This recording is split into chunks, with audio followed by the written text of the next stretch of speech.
చూసుకుంటూ ఊరుకుంటారు. ఇది కరెక్ట్ వైఖరి కాదు. దీని మీద తక్షణమే ముఖ్యమంత్రి గారు స్పందించాలని నేను డిమాండ్ చేస్తున్నా.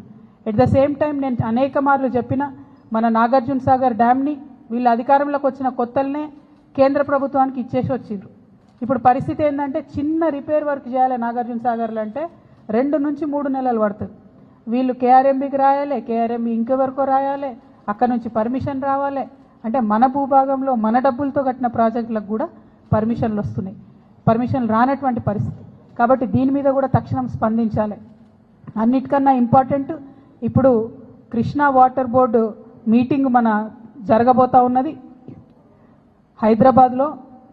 కృష్ణా ట్రిబ్యునల్ హియరింగ్ జరుగుతూ ఉన్నది హైదరాబాద్లో, ఈ వారంలో జరుగుతున్నది.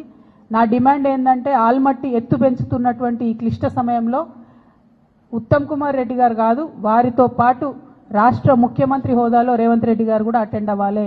మీరు అటెండ్ అయితేనే మనకు రావాల్సినటువంటి న్యాయం జరుగుతుంది, మనకు దక్కాల్సినటువంటి వాటా దక్కుతుంది. మీ సిన్సియారిటీ ఏందో కూడా ప్రజలకు అర్థమవుతుందని చెప్పి ఈ సందర్భంగా నేను డిమాండ్ చేస్తూ ఉన్నాను. మరి తెలంగాణ జాగృతి పదే పదే చెప్పిన విషయం మళ్ళొకసారి గుర్తు చేస్తున్నా.